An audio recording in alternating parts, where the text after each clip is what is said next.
Hey there, wine fans. Welcome to Sip, Sip, Hooray, the podcast for people looking to learn more about wine without getting geeky about it. On the podcast today, most of us buy wine in the store, and when we do, we picture that bottle coming from a small winery nestled among the vines somewhere in wine country. But did you know a growing chunk of popular labels don't have their own winery or even winemaking team? They are private label wines, contracted out to a third-party winemaker who supplies the grapes, the winemaking team, and creates a company's vintage vision. A great example that most of us can relate to is Kirkland brands or Trader Joe's wine. Well, on the podcast today, we're exploring the world of private label wines with one of the best in the business. Alison Crowe is Vice President of Winemaking at Plata Wine Partners, and she helps create more than 100 labels for clients near and far. To say the job keeps her busy is an understatement, so we're very grateful she's made time for us today. We are the two Marys who like to eat, drink, and be merry. I'm Mary Babbitt. I'm Mary Orlin. Mary Babbitt and I talk a lot about the story behind the wine label. Well, our guest today, winemaker Alison Crowe, is the story behind many labels. In fact, if you've never heard the term private label when it comes to wine, you may be surprised to learn that many of the most popular wine brands are made by talented winemakers whose names or wineries are not on the label. But that doesn't mean they are plonk. In fact, Alison says, I translate the beauty of a vineyard through the medium of wine. So we think our discussion today, all about private label wines, will be illuminating, eye-opening, and fun. We'll set the record straight on how private label wines are made with quality, even sustainably sourced grapes. And we'll take a deeper dive into this very important part of the wine business. I've known Alison for many years, and she and I share a love of perfume. I'll ask her about that a little later in the show, but I am so excited that she's on the pod to share her insights and experience with making private label wine. Alison, welcome to Sip, Sip, Hooray. Hello, Marys. Thank you so much for having me. And Mary Orlin, it's so great to be having a conversation with you again. I know, it's been a while. Yeah, we're so glad you're here. Thank you very much. We have all sorts of questions because neither Mary Orlin nor I know much about private label wine. So we're going to learn right along with our listeners. And before we take a deep dive into private label wines, maybe you could start us out with your background, how you got into winemaking. And I'm guessing you didn't picture yourself doing it on this scale, right? Or in this exact manner. It is truly an interesting way to be a winemaker. And it actually does have some connections to the perfume and fragrance industry, actually some similarities to how that world works. So yes, we can talk about that in a little bit. So I come from an agricultural family, not in wine, but in cattle farming and citrus farming. I was born and raised in Santa Barbara, California, and I do credit that with part of the reason why I became a winemaker. I grew up simply knowing that the industry existed, and I actually kind of decided I wanted to be a winemaker when I was in high school. I graduated and I went to UC Davis because I knew that I loved agriculture, but I also had a great love of history, the humanities, and winemaking just seemed to be a perfect way to really tie all of my interests together. And I always have been a big fan of perfume and fragrances. I grew up having my own herb garden, and I used to make my own potpourris and things like that. And so I've always been fascinated with how plant materials and substances can transmit their essence to us through, beverages and fragrances and all of that kind of stuff. So I also made sure that I worked to harvest, getting my hands dirty before I officially signed up for the winemaking program at UC Davis, because coming from a family that was in farming, I knew that it was going to be hard work. And I was right, but it was wonderful hard work. There's nothing like working a harvest. And my parents to this day, they still laugh and say, well, that was the summer that Allie went to wine camp.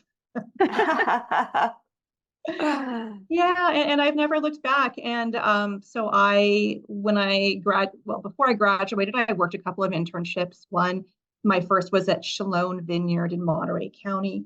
My second was at Curtis Winery down in Santa Barbara County. And then right out of college, I started working for Bonnie Doon Vineyard in Santa Cruz. And I was there with Randall for many years. I have a lot of love and affection for him still. We had some great experiences. And then I worked a stint in Argentina at Bodega Salentine. I also have a Spanish degree from UC Davis as well. So I did that while I was at Davis. And in 2005, and so my husband, Chris Purdy, he's a photographer. He was freelance at the time. We had been in Argentina. He was taking photos and we were newlyweds. So it was almost like we had a year honeymoon. But we decided to move back to the US because, that's where all of our family is. And I was approached by a recruiter to help start, asked me if I was interested in applying for a job to help start a wine company alongside a vineyard company. And so it was a complete startup, but the idea was basically to start selling their grapes in liquid form, not just selling grapes to, Coppola and Cake Bread and Mondavi and everybody almost that you can think of, but to extend the shelf life, if you will, of their very perishable grape produce. And I came and I met the folks that were involved, and I just thought it was a really wonderful opportunity for a winemaker to get in on the ground floor, work with a lot of different vineyards, and start something new. And so almost 20 years later, we're still doing it. Wow. I didn't realize that you were one of basically, would you consider yourself one of the founders of the company? Absolutely. Yeah. I am the founding winemaker. Okay. I'm no longer the winemaker. We've got a wonderful winemaking team that I'll tell you more about. And I am a partner in the business, and I am the last of the original founders. I'm the last standing one here. Hey, the OG. I love that. Yeah, that's right. That's right. Yep. So tell us, what exactly is a private label wine? And we have so many questions about this, but let's start with the basics. So a private label tends to be where a retail store, think Kirkland is actually, I think, a classic example. The store owns literally the label that you see on the bottle. They own the intellectual property behind the brand. Some of these brands have their own websites, and they kind of, they walk and talk and act like you might think a traditional winery would. And then what the retailer does is they go out and they approach or are approached by potential suppliers who will supply the liquid inside the bottle. And then that retailer has exclusivity on that brand, and it is sold through their stores. And more often than not, so many of these private labels can form really fiercely loyal followers. You guys remember Trader Joe's with $2 Chuck? That's a great example. Mm-hmm. Of a private label project as well. But private label world has really evolved where I do private label Oakville Cabernets that sell for, $50 a bottle. It doesn't have to just be $2 Chuck, right? Right. And are your clients generally large companies, or do you have individuals saying, gosh, I always wanted to have a winery and I didn't get there, but I could get there through you? Yeah. So that's a really interesting way. I kind of tend to think of what Plata does and what our team does is it's almost like project-based winemaking. And you allude to something that absolutely does happen, that sometimes we are approached by, say, a celebrity or a restaurant or hotel group that wants to have their own custom-made Napa Valley Carneros Chardonnay, for instance, or they want maybe they've got, maybe they are a really large hotel chain and they've got properties all over the world, and they want something that is, custom made for their bar or whatever. And so, yeah, we tend not to dabble in super tiny projects. I think really we try to keep our minimum around 1,200 cases, which is in the warehousing world, that's almost like a full truckload of wine. So for some wineries that would be really big, but for some wineries that's small to medium size. So, and we go from there all the way up to our largest is that we're launching a really exciting Russian River Pinot Noir with Costco that's going to be about 120,000 cases. Oh wow, great! Yeah, That's That's cool. So when the clients come to Plata, do they already have an idea of the type of wine and the price points and where they want the grapes to come from? Or is that something that you all collaborate together with? Or do you have like a menu for them to choose from? I was gonna do the same thing. Like, if Yeah, you yeah. like such and It such, we can do that. yeah, you can approach it many different ways, and oftentimes, yes, the client will come to us. We're working with a gentleman who he's very interesting. He owns his own wine company. He is looking for some kind of kind of medium price point wines they can sell. He also did celebrity-ish as well, and so he's coming to us with definite ideas. And so he's somebody that we're going to sit down with and really craft these wines with him side by side and really blend with him. Our winemaker Stacy Vogel, she's working with him on some projects. That's an example of one where there is a lot of customer, they want to be involved, and we invite that, and those are really fun projects. And then there are the folks who say, hey, I've got some white space on my shelves. I'm looking for a fruit-driven Central Coast Chardonnay. Can you send me a couple of examples? And we'll do that, and then they'll pick one, and then we will produce that style of wine for them. So that it can be very, very hands-off as well. Right. And in that case, they're looking to you for expertise about maybe what does the customer want? What do you think will sell well? Like what's a popular style of Chardonnay? Absolutely. And we're flexible enough that we're able to offer customers a wide range of flavors, styles, and aromas. I mean, I consider us to be, we're expert wine stylists. Gotcha. I like that. I like that. So where are you getting all these grapes? Are you sourcing them from all over the place, or do you have your own? How does it work? Great question. So back in the Plata's founding story, we're the sister company to essentially Silverado wine growers. No relationship to Silverado winery. There are just a lot of things up here in Napa named Silverado because of Silverado Trail, right? So Right.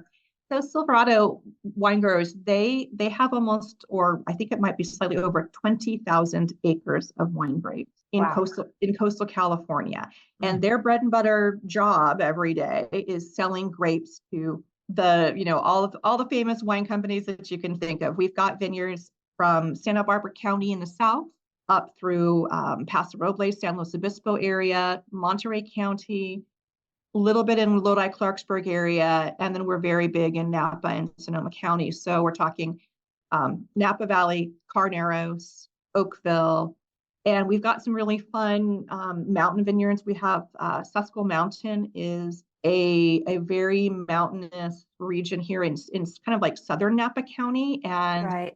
there's a pending possible new AVA there that is going to be coming, which is exciting. Oh, that is exciting. Yeah, and we have a big vineyard in Pope Valley in Napa. And then on the Sonoma side, we're very, very much in Carneros. I love Carneros. I think, Mary, you probably see a lot of my social media about the Carneros Wine Alliance. I'm on the board. Yes. And then we love the Russian River. We love Alexander Valley. So we play in all those places and sell grapes to all the well-known famous wineries that So short answer is we own and farm all of the grapes that go into our products. So That's that great. allows you to guarantee they'll be there the next year, That's assuming there's absolutely not right. some kind of climate problem or fire. You aren't trying to source just out on the open market and hope you get something.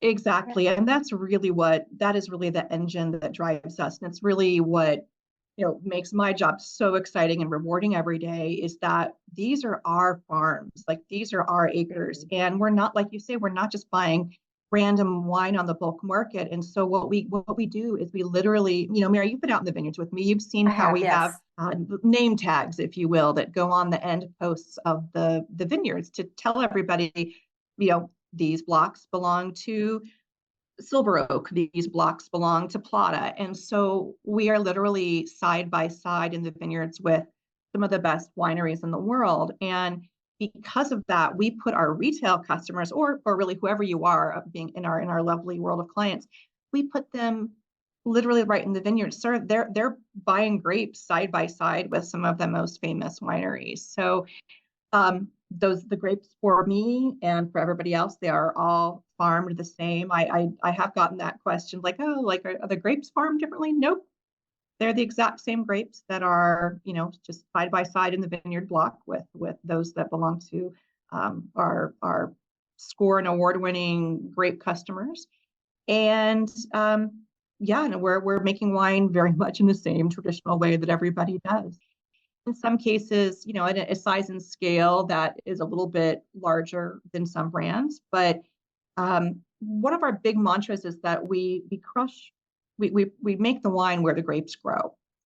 And so Plata, there's no single winery you can point to and go and visit Plata Wine Partners. We don't have a tasting room and we don't own a winery. So we exist completely in the world of what's called custom crush. And I know this is maybe getting a little geeky and into the weeds of the industry for your consumers, but I think it's really interesting also in the fact that a lot of wine companies operate out of multiple facilities, so we all run into each other all over the place. Yeah, and so it's really, we do that because I can afford to travel, my team can afford to travel. We don't want the grapes to travel because grapes are very perishable. The minute that you pick them, they start deteriorating. And sure. And that's one thing we were wondering is like, for the vineyards down in Santa Barbara County, are you trucking those grapes up to somewhere in Napa? But nope. Good. No, we absolutely right. And that's really important for keeping our carbon footprint low. Exactly. Yeah. Oh, yeah. No, it would be entirely selfish of our winemaking team to force the grapes to come up to us through all that horrible Silicon Valley traffic. And So just for your people. Yeah, right. Not just the grapes. So you will Right. rent out a facility to do your crush at?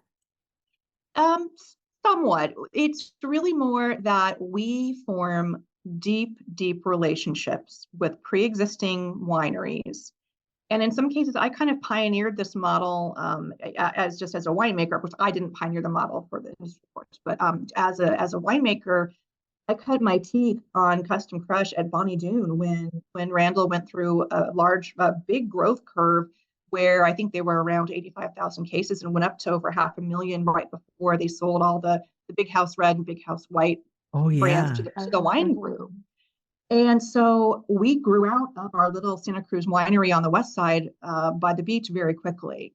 And so it was one of my responsibilities to go and liaise with and go find wineries which could make the wines in the ways that we needed. And that's what we do now. And so it's funny that some of the wineries I work with today, I've worked with for over 20 years because I worked with these people since my Bonnie Doon days. So it's really fun to be able to do that.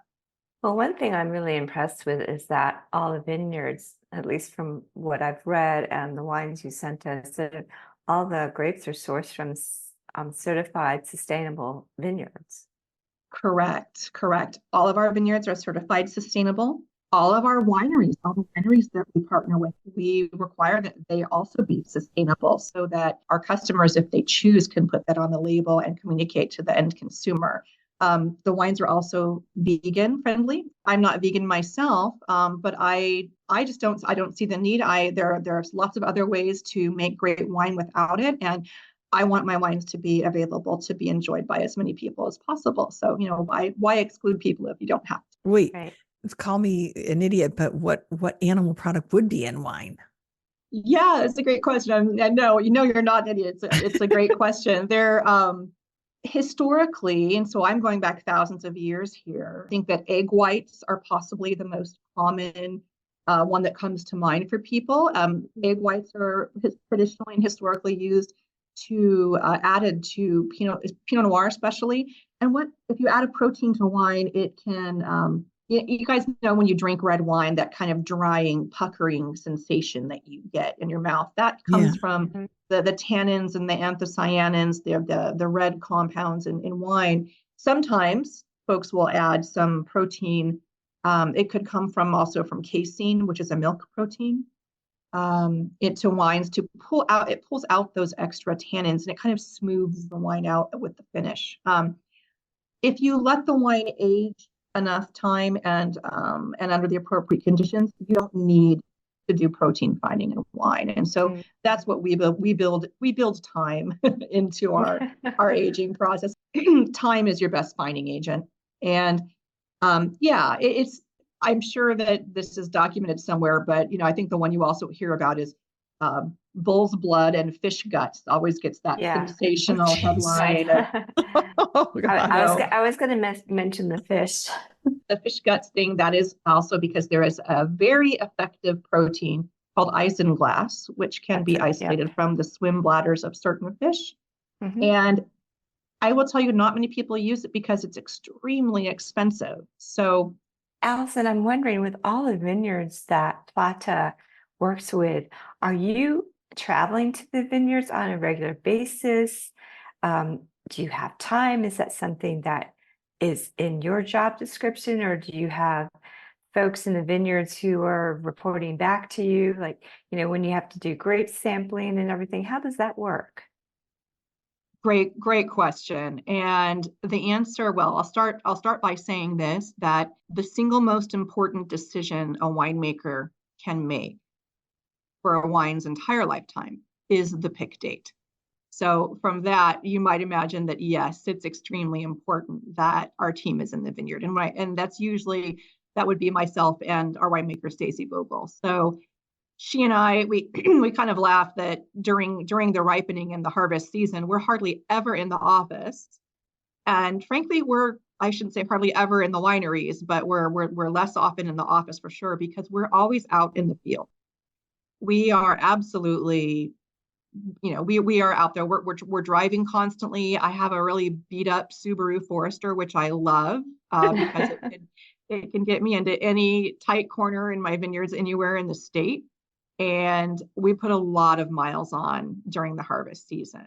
And really, it's so truly it's so that you can be there and make the right call, when a region starts to get into that zone, and you've got to look at it block by block and really, really make those decisions. Now, it's not to say it's just the two of us. So if you can imagine, we've got these amazing farming teams that are, of course, doing all that they do year round to farm those grapes sustainably and get them to that perfect point of harvest.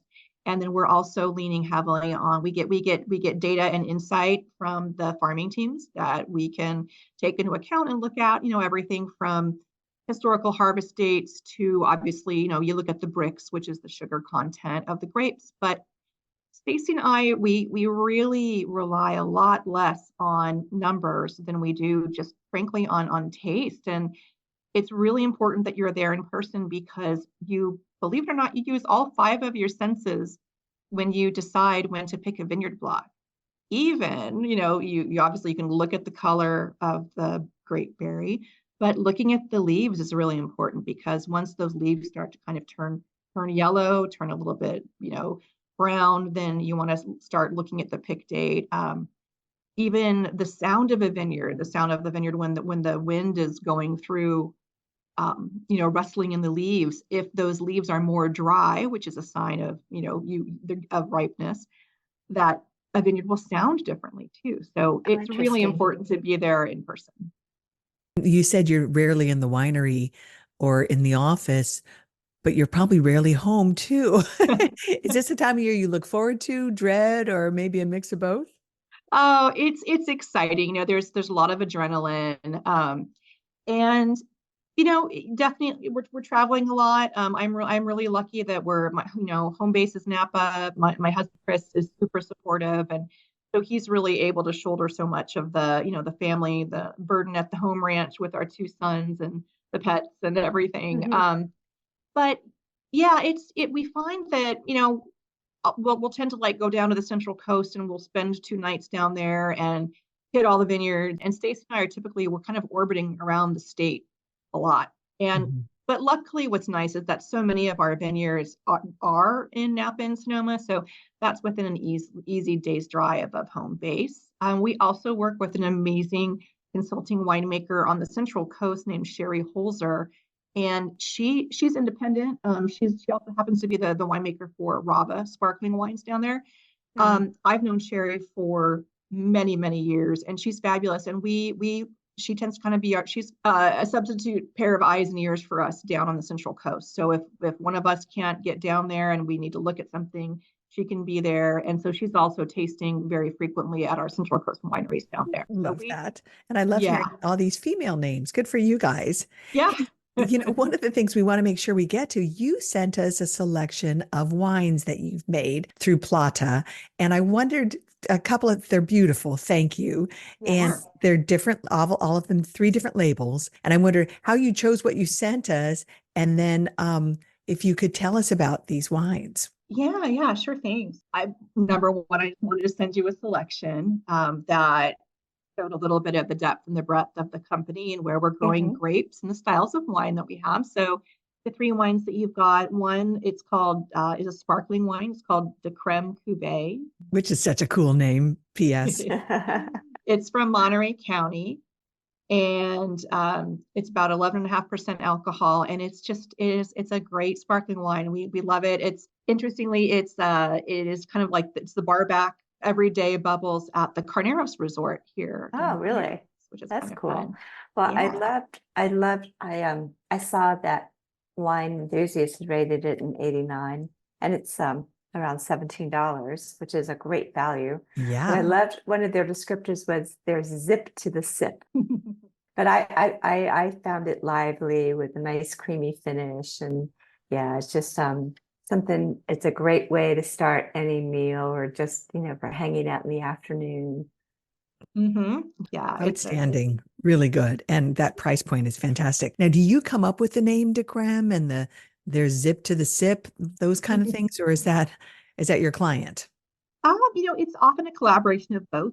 One, I believe it was a lot driven from our side. We have a small but mighty sales and marketing that works with some outside contracting label design companies. And so again, part of Plata's business model is, I call it strategic outsourcing. And you can think about it as like, folks, go find cool folks to work with who do cool things.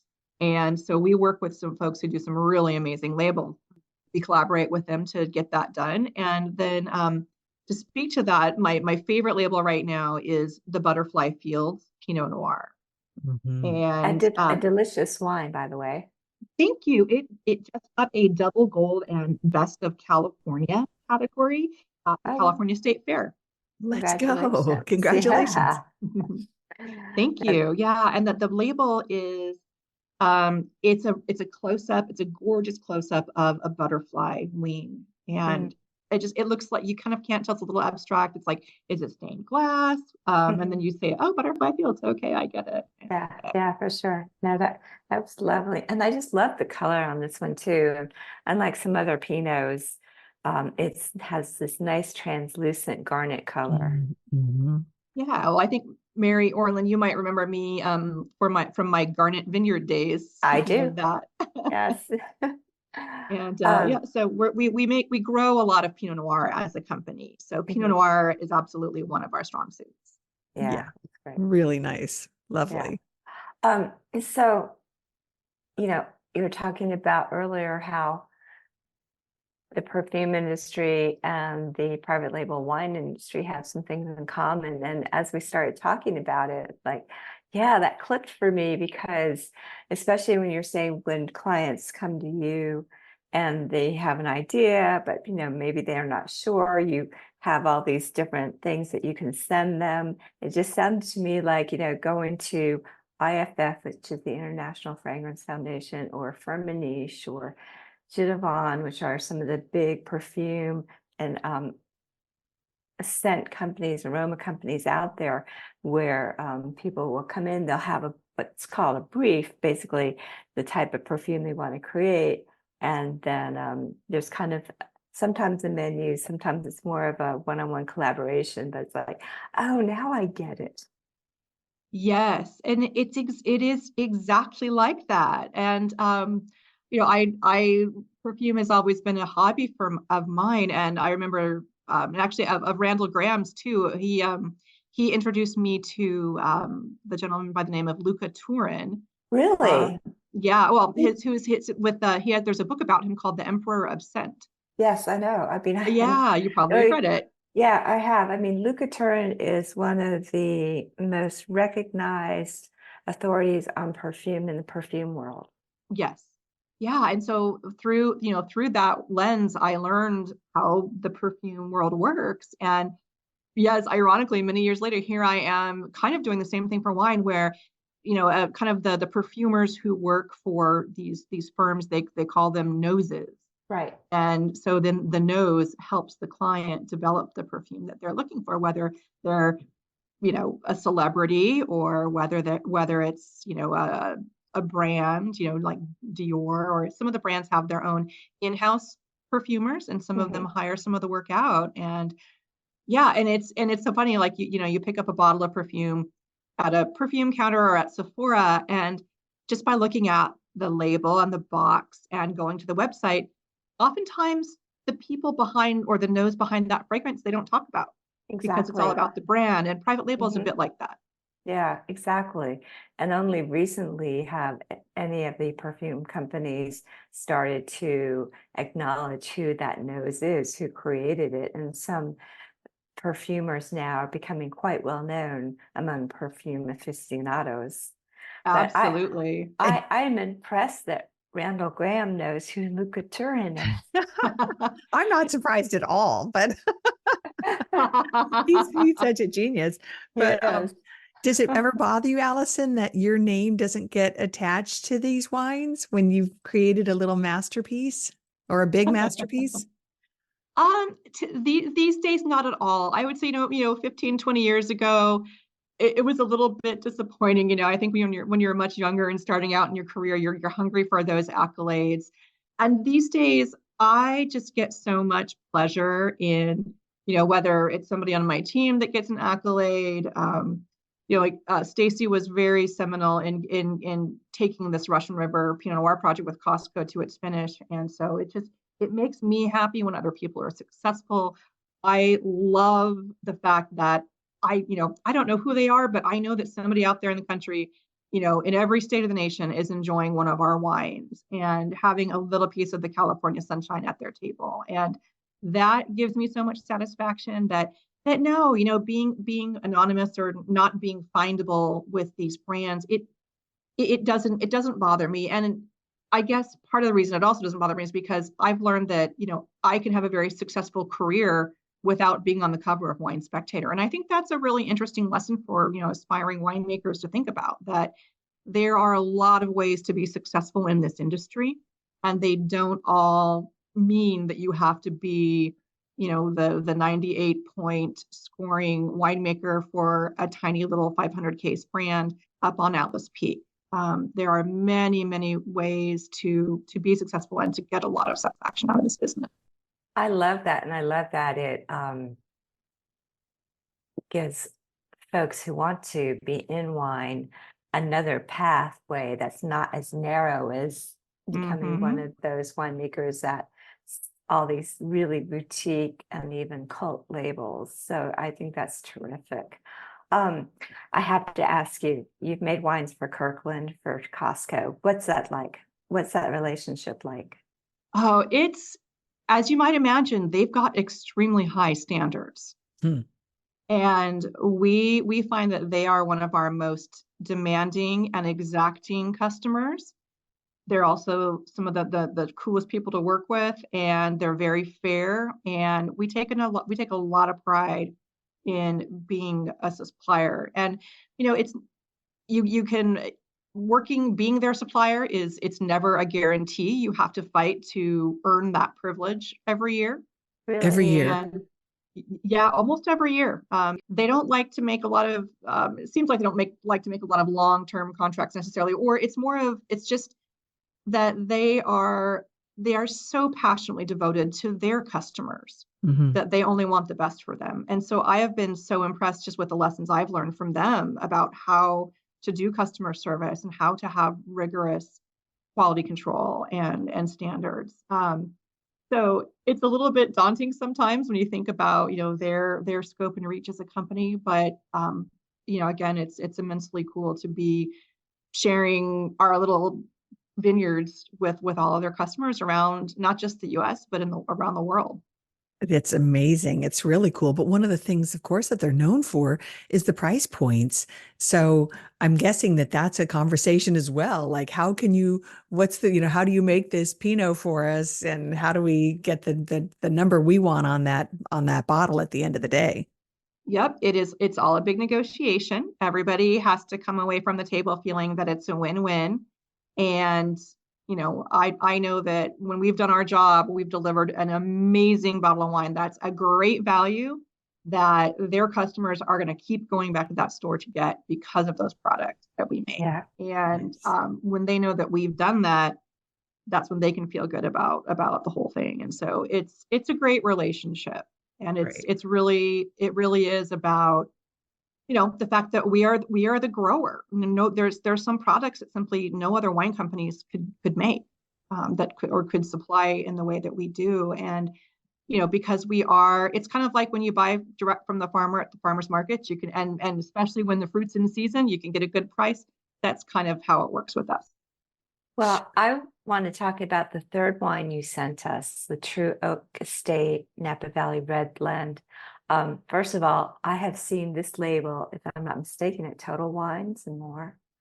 And I'm also really impressed with how smooth yet complex this wine is, especially for the price. Yeah, thank you. Again, being the grower, we we already, we've got the grapes. We don't have to pay another company for that, that markup there. So we kind of take out the middleman. Yeah, we are blessed with a really nice variety of, I would say, like, little red blenders, little spice box blenders in the Napa Valley. We love this blend. And I think you talk to a lot of winemakers, and frequently making blends, whether it's a white blend or a red blend, making blends is so fun. And Mary, if you probably Mhm. dabbled in perfume making, Oh, making yes. blends, yeah, it's so fun. And it's great when you are not bound by the label regulations, where you can truly just go for what feels and tastes the best. You don't have to worry about it fitting within the legal percentages of a Cabernet, of et cetera. Right. Well, Yeah. certainly three really great examples of what you guys do. And each label is unique, and you're managing these different looks to the bottles, the flavors. It's a lot of balls in the air, it seems to me, at all times. It is, and we, and the winemaking team is just a part of the team. We've got Michelle Stangi is on; she's the packaging maven. We've got Jessica Valenzuela is our planning and forecaster. We've got two gals in accounting. So it's not just me. I don't want to give that impression to anybody. It takes all of us to make this happen. And yes, it's a lot to juggle. Keeps us busy, keeps us entertained. I Like you mentioned at the beginning, I certainly never would have thought that I would be, making wine in a company like this. But we're a pretty unique company. Not a lot of folks operate in this space. Occasionally, well-known wine brands that your listeners will be familiar with will also supply a private label project, maybe in a one-off, to some of these retailers. Mhm. Um, but it's not terribly common, and oftentimes, because I've done this in my past to other wine companies too. Sometimes, it's like a private label project. It's not your favorite project, and maybe your team doesn't put the most attention on it. But at Plata, private label, this project-based winemaking for our customers, this is all we do. We always put all of our best, vineyard lots, time and talent and treasure behind these wines. And so we're really a very unique kind of wine company. That's so cool. Now, for folks who are listening, they probably want to know, okay, how can I tell that this is a private label wine, and especially when it Plata's? And how do I find out what wines Plata is making and where I can go buy them? Yeah, so the best thing for anyone to do is to go on our website, which is platawinepartners.com. So that's Plata winepartners with an S at the end.com. And you can go and there's a products page, and you can search through our projects. And I believe some of them will, say where you can find them. You can often find, we are very well represented at Total Wine and More, which is a beverage store that's nationwide. And at Total, it frequently it will not say like Plata Wine Partners, my name on the back. So what's kind of fun is in the store that a lot of for the products they will highlight me as the winemaker because I have a long track record with them. Oh, cool. Yeah, and it's interesting with all the Costco wines, if Plata makes it, then my name's off the back of the label. They really like it. Like they asked, I didn't ask for it, but they asked. They like their wines feel that yes, there are real people behind these wines. So, if my name is on the back, then it's a Plata wine. All right. Well, there's your recognition right there. You just got to look, you got to turn that bottle, that bottle around and read the Yeah, back. there you go. Yeah. Mm. Well, hey, the name Plata, I never asked, but I wanted to know where that came from. Yep, it's a bit of an unusual name. It is Spanish for silver, and Oh, hence the Silverado connection. of Oh, course. yeah. Gotcha. All right. And then final question for you. You are Sure. so busy. You have two sons Mm-hmm. and their Yep. ages? 13 and 11. Oh, lovely. So what do Yes. you do to relax when you're not busy with Plata? What are you doing? Oh, goodness. Well, this time of year, especially gardening. We've got a great garden. We just live just west of Highway 29, within Napa city limits. We were blessed enough to find about a 2-acre parcel on a creek. And so I Oh, can garden, I can lay in my hammock and listen to the sound of the water and read a book. And yeah, I just spend time at home with my husband and the kids and the chickens. Oh, yes, you raise chickens. Yeah. nice. And you just have to tell us a little bit about the your dog that I see all over your Instagram. Oh, yeah. Well, that was Huey, the Australian Shepherd. Oh, is he not with Yeah. us anymore? He's not. No, he Oh, had it's a little bit of a sad story, and yeah, and he was such a beautiful dog. He like a lot of herding breeds, he had epilepsy. oh, Yeah, and it just got to the point where he passed away when he was about 4 years old because it was so bad. He was a regular at the UC Davis Veterinary Clinic, and they tried everything, and at the end of the day, yeah, it was just too much. So. mm. Oh, but yeah, Oh, we're I not did- ready for it. We're not quite ready for a dog just yet. Our boys sure. would love one, but Mhm. Chris and I are like, maybe one of these days, not quite yet. I'm sure the chickens keep you busy. How many do you have? We currently have 3, and yes, they are fun. We really love them. They they really add to the atmosphere in the backyard. They just scratch around and do their thing. And yeah, there's nothing like fresh eggs, so we do really enjoy that. Yeah, especially with 2 growing boys, you need Yeah. those chickens. Yeah, we do. And yeah, the boys they're just finishing up the little league season this year. So they both did baseball and we're in all the graduation madness right now. So Wow. Well, yeah. gosh, like I said, you have a lot of things going on all the time. So thank you for carving out an hour for us. We so appreciate it. It's been so fun getting to know you and learning about private label wines. This has been like the most interesting education. So thank you for Yes. keeping it digestible for us and also really fun and interesting. I know. I Oh, my know. my pleasure. Yeah. Yeah. It's thank you for giving us behind the scenes point of view for what you do. Yeah, anytime it's more of a diverse industry than I think consumers realize. And Mhm. there are just so many exciting new ways to bring compelling wines to public. And it doesn't all have to be through, kind of the stodgy, romancy way that people think about it. I mean, I think that wine is a dynamic, exciting drink. And, our part of our aim is to keep making wines relevant to today's consumer. Well, I It's a think you're very hitting that modern goal. approach. Yep. Yeah, yeah. All right, Allison, thank you so much for the time. It's been really fun. Continued success to you personally and your family, and of course to Plata Wine Partners.